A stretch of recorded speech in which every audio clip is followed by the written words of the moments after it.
Thanks for watching AI in Azure. My name is Kevin Ashley. I'm an engineer and author at Microsoft. In this series, we'll go over tools we can use for AI and machine learning in Microsoft Azure. Today, I'm very pleased to present another service in the toolkit that Azure has for AI in the Cognitive Services toolset, and this service is called the Personalizer. The Personalizer service is based on the area of machine learning called the reinforcement learning. Reinforcement learning has been used fairly extensively in areas such as robotics and manufacturing. And if you monitor the development of AI and machine learning technologies in the last few years, you'll notice that reinforcement learning has been advancing at a fairly rapid pace. Just looking at the APIs, such as, for example, OpenAI Gym or Microsoft Bonsai, there are lots of interesting developments that are happening in this space. In fact, when I was working on my book, Applied Machine Learning for Health and Fitness, I used some of the examples for reinforcement learning for applications in sports, health, and fitness.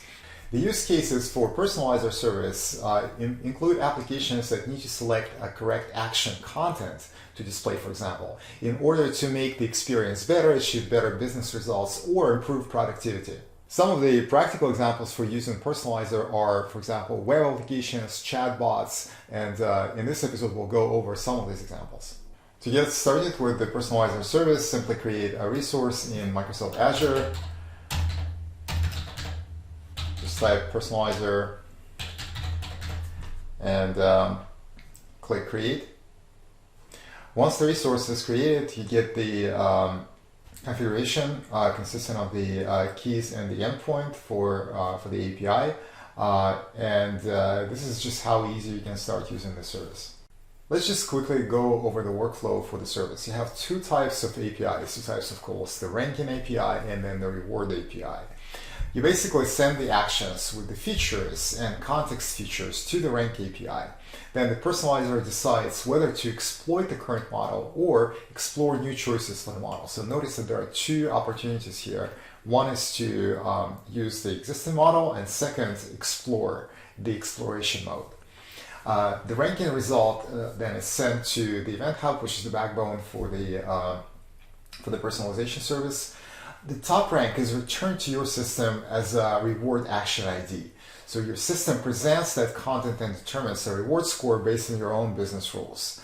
Then your system returns the reward score to the learning loop. When Personalizer receives the reward is sent again to the Event Hub. The rank and reward are correlated, and the AI model is updated based on the correlation results. So as you can see, this is an iterative process that also involves an element of exploration as well as the existing model use.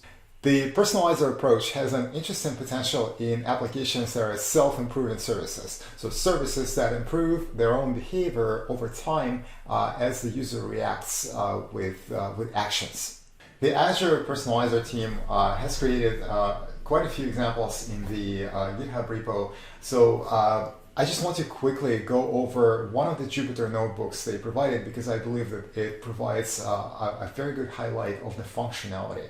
So the team provided a data set of coffee, essentially. It's a data set that includes the origin of the coffee, the roast, whether it's dark or light, and the factor of whether the coffee is organic. So if you're a coffee drinker, this could be something that you can relate with.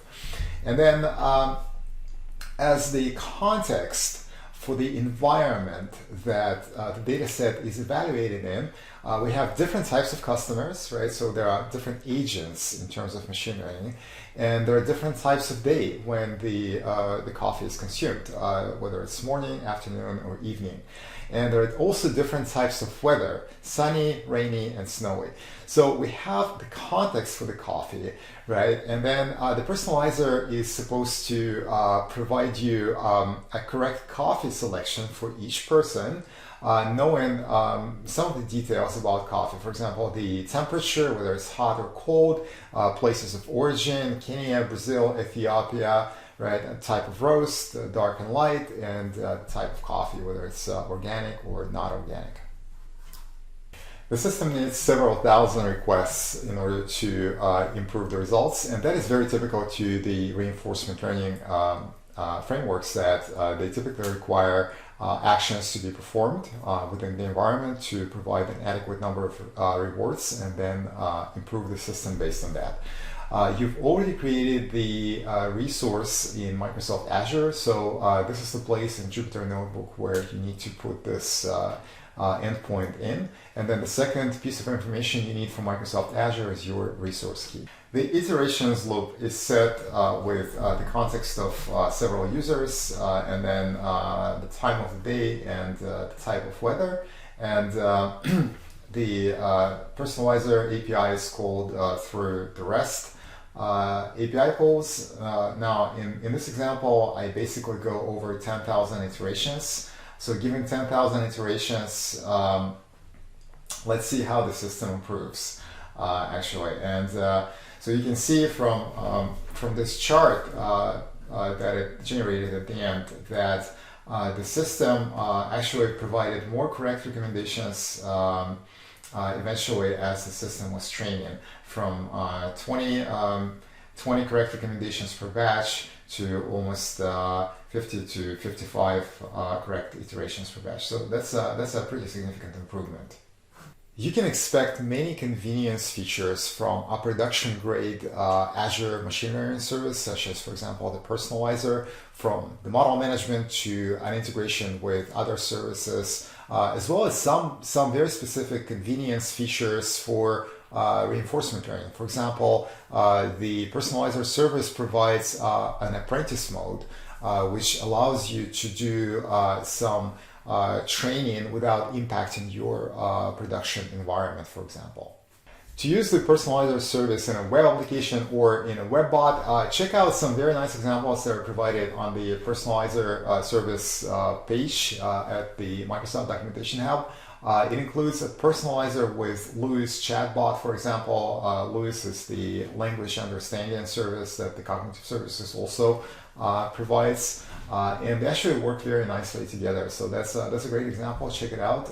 It uses the same type of examples that we just went through in a Jupyter Notebook that employs different types of coffees and recommendation personalization for different contexts, different types of users. Thanks again for watching this episode of Learn Fast series, intended to provide you with a quick introduction into using AI in Microsoft Azure.